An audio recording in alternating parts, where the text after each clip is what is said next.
주영석 기자의 뉴스 속으로. 뉴스 속으로는 예방과 치료의학도 최고, 리퍼도 최고, 시니어 어르신들에게 서울메디칼그룹이 최고, 서울메디칼그룹 제공입니다. 네, 미국과 중국 간의 무역 전쟁이 격화되면서 지난 23일 금요일에 뉴욕 증시가 폭락을 했었고 LA 시간으로 어제 저녁이었던 한국 등 아시아 지역 월요일 증시도 역시 급락했습니다. 하지만 오늘 뉴욕 증시는 아침부터 반등을 하고 있는 모습인데 프랑스에서 열린 G7 정상회의에 참석하고 있는 도널드 트럼프 대통령이 중국과 무역 전쟁에 관련해서 유화적인 언급을 한 것이 그 원인으로 꼽히고 있습니다. 최영석 기자. 네, 안녕하십니까. 지난 주말까지만 하더라도 이 트럼프 대통령이 중국과 한판 대결 불사하겠다 아주 네. 초강경한 입장을 유지했었는데 오늘은 입장이 좀 많이 달라진 것 같습니다. 그렇습니다. 뭐 주말만 해도 정말 이제 미국과 중국이 경제에서 완전 전면전으로 네. 나서는 거 생각됐죠. 중국이 관세 보복 관세 얘기했고 트럼프 대통령이 또 다른 보복 관세 네, 얘기했고 네. 그래서 이제 피할 수 없는 것처럼 보였는데 이 하루 이틀 만에 완전히 또 달라졌습니다. 프랑스 비아리츠에서 열린 G7 정상회의 여기서 트럼프 대통령이 이제 바쁘게 G7 정상들과 단독 회담을 했는데요. 어제와 오늘 계속해서 유화적인 그런 발언을 했습니다. 특히 오늘 이제 조금 전에 G7 정상회의를 끝내고 개최국 호스트인 마크롱 대통령과 함께 기자회견을 했는데 네. 마크롱 대통령은 들어가고 본인 혼자 계속 얘기를 했죠. 글쎄 말이에요. 예. 크게 보면 두 가지입니다. 이란 핵 문제 그리고 이제 중국과의 무역 전쟁인데 이란 핵 문제는 사실 뭐 북한 문제가 있으니까 우리는 좀 관심이 있지만 전 세계적으로는 압도적으로 미중 무역 전쟁이죠. 그렇죠. 이란에 네. 대해서는 이제 비핵화하면은 좋은 날이 올 것이다. 경제적으로 발전할 것이다. 거의 북한에게 하는 말과 똑같은 말을 했고요. 그 중국과 관련해서 확실히 그 어제부터 달라진 톤이 그대로 유지됐습니다. 어제 같은 경우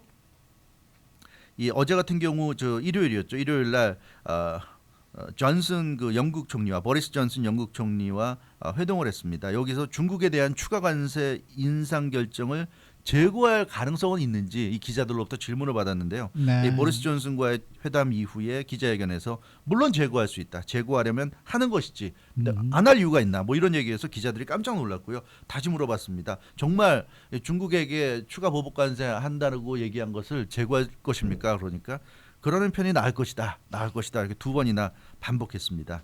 이제 그러면서 트럼프 대통령이 I have second thought about everything. 나는 모든 것에 대해서 다시 생각하는 그런 그 성향이 있고, 그러니까 자기는 뭐 이렇게 경직되고 꽉 막힌 사람이 아니란 얘기죠. 자기가 어떤 뭐 말을 하고 결정을 해도 그게 또 다르게 할 여지가 있다 그러면 자기 또 얼마든지 세컨드 톳을 한다. 이제 이런 얘기를 했고요. 그래서 25일 일요일 날 보리스 존슨 영국 총리와의 그러니까 회동 이후 기자회견에서 이제 뭔가 달라질 가능성이 있음을 시사했고, 그리고 오늘 압델 파타 엘시시 이집트 대통령과 회동을 했는데 역시 중국과 관련한 질문을 받고 대답했습니다. 트럼프 대통령은 중국이 미국 고위 무역 담당자에게 전화해서 다시 협상하자고 했다, 이런 사실을 밝혔고요. 세계를 위해서도 긍정적인 변화다. 중국과 진지하게 대화를 시작할 것이다. 그래서 중국과 다시 타협에 협상에 나설 것임을 얘기했습니다. 그러면서 시진핑의 현재 상황을 이해한다. 그러니까 중국이 최근에 미국한테 보복 관세를 막 얘기하고 그랬는데 그렇게 할 수밖에 없는 상황을 이해하고, 시진핑 주석은 위대한 지도자다. 얼마 전에 그 시진핑은 적이라고 했는데 불과 며칠 사이에 다시 또 위대한 지도자로 지금 CNN도 Great 리더라고 이렇게 나오네요. 다시 이나미에서 리더가 됐습니다. 네. 그러더니 또 이 압델 파타 엘시시 이집트 대통령과 회동에 이어서 또 앙겔라 메르켈 독일 총리와 회동했는데 역시 그 중국과 관련한 질문이 압도적으로 많이 나왔고요. 트럼프 대통령 중국의 태도 변화를 언급하면서 미국이 유리한 고지에 올랐다고 주장했습니다. 미국은 잘하고 있는데 중국은 일자리가 수백만 개씩 지금 사라지고 있다. 그래서 중국은 수많은 일자리를 잃고 있고 다른 나라로 지금 또 가고 있다, 이런 얘기를 하고 있습니다. 그래서 내가 중국이라면 협상하려고 할 것이고, 그러니까 중국이 우리 미국에게 먼저 지금 다시 협상하자고 연락해온 게 이상할 게 없다. 내가 중국이라도 그렇게 할 것이다, 이런 얘기를 하고 있습니다. 그러면서 무엇이든 가능하다. 그러니까 중국에 대한 추가 관세 부과 유예 가능성을 묻는 또 기자 질문을 받고 무엇이든 가능하다. Anything is possible, 뭐 이런 얘기를 했고요. 중국과 매우 의미 있는 대화를 하고 있다, 이런 얘기를 해서 확실히 트럼프 대통령 어제부터 완전히 또 이 미중 무역 분쟁 관련해서 달라진 그런 지금 모습을 보이고 있습니다. 그러니까 지난주까지만 해도 굉장히 강경했단 말이죠. 네, 근데 그렇죠. 이제 며칠 사이에 이게 모습이 좀 바뀐 거는 네. 본인이 이렇게 강경한 자세를 유지하다 가는 네. 경제 상황도 별로 좋지 않고 재선 가도에도 네. 좀 영향을 미칠 거라는 생각, 그리고 전 세계적으로 좀 경제 사정이 네. 여의치 않다는 게 좀 그렇죠. 작용을 하지 않았을까 그렇습니다. 싶어요. 예. 예, 트럼프 대통령은 사실 중국을 몰아붙인 게 미국 경제를 위한다는 명분. 그러니까 미국이 중국과 교역을 하면서 너무 일방적으로 당해왔다. 중국만 배로 불렸고 미국은 중국에게 많이 좀 이 경제적으로는 이득을 많이 빼앗겼다. 이런 얘기거든요. 그래서 이제 다시 도로 정상화 시켜야 된다. 무역이라는 거, 교역이라는 게 밸런스가 맞아야지 왜 일방적으로 이렇게 미국이 당하느냐. 그러면서 무역 분쟁을 일으켰습니다. 그런데 기대와는 달리 중국이 상당히 강력히 버텼어요. 당초에는 중국이 버티지 못하고 적당한 선에서 미국과 타협을 할 것으로 그렇게 예상됐는데 굉장히 버티고 있고 좀처럼 해결 기미를 보이지 않고 있습니다. 그리고 이제 미국이 조치하니까 중국도 조치하고 거기에 대해서 또 미국이 조치하니까 또 중국이 조치하고 계속 에스컬레이트 되면서 이 세계적인 불안감이 커졌습니다. 그래서 글로벌 무역 시장 전체가 큰 위기를 맞을 것이라는 우려가 고조됐고요. 그러면서 경제에 가장 안 좋은 거죠. 바로 미래에 대한 불확실성, 그렇죠. 불투명성이 높아졌습니다. 이렇게 되니까 뉴욕 증시가 폭락하는 이제 그런 사태로 이어졌고요. 위기 의식이 고조됐습니다. 그래서 계속 이런 식으로 끌고 갈 경우 중국이 미국의 압박에도 압력에도 불구하고 굴하지 않는다고 한다면 그러면 계속 이런 상태로 가야 되는데 그럴 경우에 중국이 자기들이 힘든 거 받아들이면서 우리 힘들어지겠지만 그래도 우린 참아내겠다고 한다면 도리 없는 거거든요. 근데 그럴 때는 결국 이 트럼프 대통령 입장에서도 참 힘들어질 수밖에 없다. 트럼프 대통령이 내세우는 주요 지적 중에 하나가 뉴욕 증시가 아주 호황을 보이면서 미국 경제가 잘 나가고 있다. 이제 그런 부분이었는데 그것이 지금 무너질 수도 있는 그런 지금 상황을 맞고 있습니다. 특히나 이 미중 무역 분쟁이 아주 격렬해지면서 미국 언론들의 보도가 거의 비슷하게 나오죠. 미국의 생산자 또 미국의 소비자들이 받을 경제적 어려움이 굉장히 크다. 왜냐하면 뭐 중국 제품에다가 이 관세를 매기면 그 제품이 미국으로 들어오지 않습니까? 그럼 미국 소비자들이 구매하는 소비자 가격이 올라갈 수밖에 없고요. 생산자들이 중국에다가 물건을 파는데 그 물건 가격이 올라가니까 중국이 또 미국에서 오는 제품에 대해서 관세 부과하니까 가격이 비싸지니까 이제 안 팔리잖아요. 중국에서. 그렇게 되면 미국에서 생산자들이 또 수출하는데 어려움을 겪고 그러니까 결국 생산자와 소비자가 다 결국 미국 경제 주체들이 어려워진다는 얘기죠. 이렇게 되니까 트럼프 대통령도 참 어려운 상황. 그래서 결국은 극단적인 대결을 계속 끌고 가기보다는 적당한 선에서 타협하는 쪽을 모색하는 그런 방향으로 좀 급선해야 하지 않았나 이런 지금 분석이 나오고 있습니다. 네. 근데 이제 트럼프 대통령은 오늘 아침 얘기가 이제 중국이 먼저 지금 연락을 해왔다. 네, 그렇죠. 그렇게 얘기했죠. 중국도 지금 거기에 대해서는 아무런 얘기가 없는 거 보면은 확실히 연락을 먼저 하긴 한 것 같아요. 설마 그런 걸 거짓말할 수는 없지 글쎄 말이에요. 않겠습니까? 물론 그건 그렇겠지만은. 근데 어쨌든 뭐 이 지금 내년으로 다가온 이 대선, 네. 재선을 또 생각하고 그런다 그러면은 어떻게 해서든지 트럼프 대통령도 좀 중국과 이제 뭐랄까 좀 미국 경제 부담이 되더라도 어느 정도는 이제는 좀 협상 자세로도 돌아서야 되지 않겠어요? 그런 것 같습니다. 네. 뭐 어느 정도도 중국한테 타격도 입혔고요. 물론 그리고, 입혔죠. 중국이 그리고 문제가 있다는 거 경제와 관련해서 굉장히 세계 경제 질서를 좀 교란시킨다는 부분에 그러니까 그런 어떠한 그 문제점을 부각시킨 것까지는 성공했으니까 본인이 원하는 결과가 나오진 않았다 하더라도 이제는 어느 정도 이 다른 그 선의의 피해자들이 많이 발생하는 이런 부분에 있어서 좀 이 본인도 타협하는 자세가 필요하다. 사실 그 재선과 관련해서 미국 대통령 선거에서 재선과 관련해서 가장 중요한 것은 경제입니다. 그렇죠. 현직 네. 대통령이 재선을 하기 위해서는 역시 경제예요. 그렇죠. 가장 그 극적으로 보여주는 게 1992년 대선 때 아버지 부시 대통령 당시에 걸프전 승리해서 정말 대단했습니다. 네. 대단한 환호 받았고요. 미국에서는 뭐 엄청난 누구나 재선을 의심치 않았는데 결국 떨어졌어요. 그것도 상대가 그 당시에 막강한 사람도 아니고 아무도 몰랐던 아칸소라는 소규모 아주 작은 주에 정말 무명 인사 빌 클린턴이라는 무명 인사에게 패했는데 바로 경제였어요. 네. 경제가 안 좋으니까 아무리 걸프전 이겨도 전혀 전쟁 영웅 이런 거 전혀 소용이 없었습니다. 그래서 트럼프 대통령도 역시 경제다.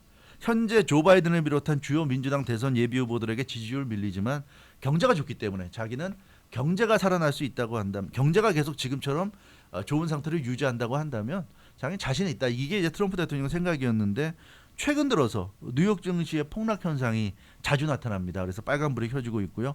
앞서 말씀드린 대로 중국이 사실상 버티기 모드에 돌입하면서 이 중국이 내년 11월 대선에서 트럼프 대통령 낙선에 베팅을 한 듯한 느낌이 강하게 지금 들고 있습니다. 자기들이 힘들어도 1년만 참자. 1년만 참으면 트럼프만 떨어지면 이제 된다. 이제 그런 생각들을 하는 것 같아요. 그래서 지금 힘들더라도 미국 경제에 타격을 줄 수 있는 그런 조치를 지금 계속 내놓고 있습니다. 그래서 경제가 나빠지면 트럼프 대통령 재선이 어렵다고 보는 거죠. 그래서 미국 경제를 망가뜨리면 트럼프 대통령이 사라질 것이고, 그럼 누가 되더라도 트럼프보다는 중국 입장에서는 낫지 않겠는가, 이런 생각을 좀 하는 것 같아요. 그러니까 트럼프 대통령 입장에서도 이제는 좀 뭔가 작전을 좀 달리해야 되는 그런 상황을 맞고 있고, 그것이 지금 이 G7 정상 회의에서 좀 보이지 않았는가. 그래서 이번에 이 입장을 좀 바꾸게 된다면 중국과 본격적인 협상 모드에 돌입할 가능성이 상당히 높다.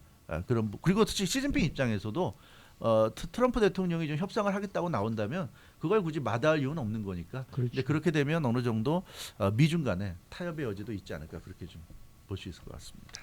당초에 트럼프 대통령이 미중 무역 전쟁에서 아주 강하게 나갔던 거는 네. 좀 미국이 유리한 고지를 좀 선점을 해서 본인이 이제 재선 가도에 좀 도움이 되지 않을까라는 생각에서 그런 식으로 이제 나갔던 것 네, 같은데, 그렇죠. 중국이 이게 호락호락하지가 않아요. 똑같이 지금 네. 반격 모드로 나가고 있으니까 그렇죠. 트럼프 대통령이 이제는 네. 내년을 위해서 내가 좀 타협점을 찾아야 되지 찾아야죠. 않을까, 네. 그런 시점이라고 생각하는 것 지금 같아요. 구체적으로 예. 그런 현상이 나타나고 있어요. 굉장히 심각한 현상이 나타나는데, 미국에는 여러 정치와 관련해서 벨트가 있죠. 우리가 잘 아는 이제 러스트 벨트. 지난번에 2016년 대선에서 트럼프 대통령이 힐러리 후보를 꺾고 이기는데 큰 역할을 해줬던 러스트 벨트. 러스트 벨트가 트럼프 대통령을 지지했습니다. 미국 중부 동부 지역의 그 산업 지역이죠. 그 녹슨 산업 지역 러스트 벨트가 지지했는데, 러스트 벨트 같이 뭐 팜벨트도 있고요, 바이블 벨트도 있습니다. 그래서 이렇게 벨트로 불려지는데, 그 중에 팜벨트는 농업 지역인데 미국의 중북부 농업 지역을 이릅니다. 옥수수라든가 밀 등을 생산해내는. 그래서 러스트 벨트와 대비돼서 콘벨트, 뭐 휘트벨트 이런 것도 있는데 네. 이 팜벨트가 보면 뭐 인디애나, 일리노이, 아이오와, 미조리, 네브라스카, 캔자스, 미시간, 오하이오 같은 지역들입니다. 근데 이런 지역들이 미중 무역 전쟁으로 인해서 굉장히 큰 피해를 지금 입고 있어요. 그러니까 중국이 최근에 발표한 미국에 대한 추가 보복 관세를 이제 내놨는데, 그 핵심적인 내용이 뭐냐면 미국 농산물입니다.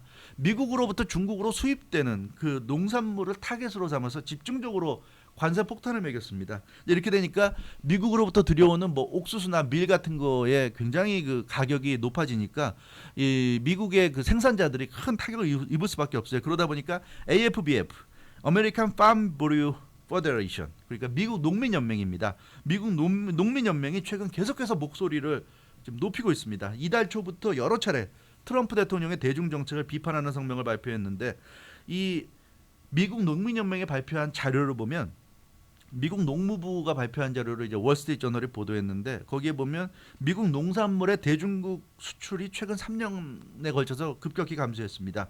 2016년 213억 9천만 달러에 달했는데요. 이게 2017년 들어서면 194억 8천만 달러, 그래서 200억 달러 밑으로 내려갔고, 작년에 2018년에는 91억 5천만 달러가 됐어요. 완전히 반타작됐네요. 네. 반토막, 또 그러니까 반 밑으로 내려가 버렸죠. 그러니까 그만큼 타격이 크다는 얘기예요. 특히 그 미국 농산물이 중국으로 수출하는 그 수출이 굉장히 좀 어려움을 겪고 있고, 올해는 아직 지나지 않았으니까 아직 통계자료 안 나왔는데 아마 처참할 것으로 예상됩니다. 작년이 91억 5천만 달러면 올해는 이게 글쎄요, 굉장히 처참할 것으로 보여지는데, 이제 그러다 보니까 팜벨트 지역의 불만이 지금 굉장히 큽니다. 트럼프 대통령을 대놓고 지금 공식적으로 비판하고 있는데, 트럼프 대통령 입장에서는 러스트벨트도 중요하지만 팜벨트는 더 중요하죠. 팜벨트의 지지를 못 받으면 뭐 재선은 완전히 그 물 건너가는 겁니다. 팜벨트는 공화당의 텃밭 내지는 스윙 스테이시 다수 들어있는 지역입니다. 그렇기 때문에 팜벨트를 놓치면 재선을 꿈조차 꿀 수 없기 때문에 급하게 됐어요. 그러다 보니까 이렇게 트럼프 대통령의 방향을 선회하는 것으로 보이고, 그러니까 중국은 뭐 앞으로 몇 개월 또는 1년 더 버티겠다는 얘기인데 그 몇 개월 1년이 트럼프 대통령 입장에서는 재선이 완전히 날아가는 상황이 될 수 있고 그래서 지난 주말에 보면 트럼프 대통령이 G7에서 아베 일본 총리와 미일 정상회담하지 않았습니까? 거기서 나온 게 미국산 옥수수를 일본이 대량으로 사준다 그랬어요. 그것도 수억 달러에 걸쳐서. 그래서 지금 일본은 난리가 났어요. 일본이 무슨 속된 말로 미국의 호구냐 뭐 이런 얘기까지. 미국의 그 이 농산물을 엄청나게 떠안는 그런 지금 또 이 합의를 했단 말이에요. 그래서 트럼프 대통령이 그런 합의를 아베와의 그 회담을 통해서 한 이유도 지금 팜벨트 분위기가 심상치 않거든요. 그래서 당장 중국 시장이 어려우면 중국에 팔려고 했던 걸 이제 일본에다 팔게 해주는 어찌됐건 농민들 입장에서는 어디다 팔든지 간에 돈을 벌면 되는 거니까. 근데 중국 시장이 막혀서 중국 시장만큼의 새로운 시장을 찾기가 어려웠는데 트럼프 대통령이 결국 아베 총리를 결국 압박을 가해가지고 일본이 결국 미국 그 아이오와에서 생산되는 수억 달러에 달하는 그 옥수수를 사들이기로 결정을 내렸다는 소식인데 이런 걸 보면 역시 트럼프 대통령 이 중국을 위협하고 그게 안 되면 또 일본을 위협하고 이런 식으로 하면서 좀 줄다리기를 하면서 헤쳐나가고 있는데요. 그러나 이렇게 일본은 이번에 이렇게 트럼프 대통령 굴복에 넘어갔지만 언제까지 이런 식으로 할 수는 없는 거 아니겠습니까? 그러니까 트럼프 대통령도 일단 국면의 전환을 통해서 급한 불은 일본을 압박해서 껐고요. 그러나 근본적으로는 이제 중국과의 타협을 통해서 네. 뭔가 국면 전환을 좀 모색할 것으로 이렇게 보여지는데요. 그래서 네. 미중 무역 전쟁 때문에 굉장히 걱정이 많은데 아마도 적당한 선에서 좀 타협이 되지 않을까 조심스럽게 그렇게 좀 생각을 해볼 수 있을 것 같습니다. 이제 다음 재선에 누가 대통령이 되건, 그러니까 공화당이 되건 민주당이 되건 간에 중국과의 무역 정책은 어느 정도 이제는 조금씩 바뀌어가긴 가야 되지 않을까. 그렇죠. 그런 생각이 들어요. 문제 의식은 트럼프 대통령이 네. 확실히 보여줬고요. 확실히 정말 그 이 사람들 뇌리에 박아놓은 박아 건 있어요. 일이 네. 없어요. 그 민주당 대선 예비 주자들도 네. 중국과의 어떤 교역에 문제가 있다는 거 다들 인정하고 이제 있고요. 인정하는 미국 거죠. 언론들, 트럼프 대통령 싫어하는 언론들도 그 부분에 대해서는 맞아요. 네, 인정하고 있으니까 어쨌든 트럼프 대통령이 나름대로 소기의 성과는 거뒀다. 뭐 그렇게 네. 볼 수도 있을 것 그렇죠, 같아요. 그렇죠. 네. 수고 많으셨습니다. 주영석 기자였습니다. 주영석 기자의 뉴스 속으로.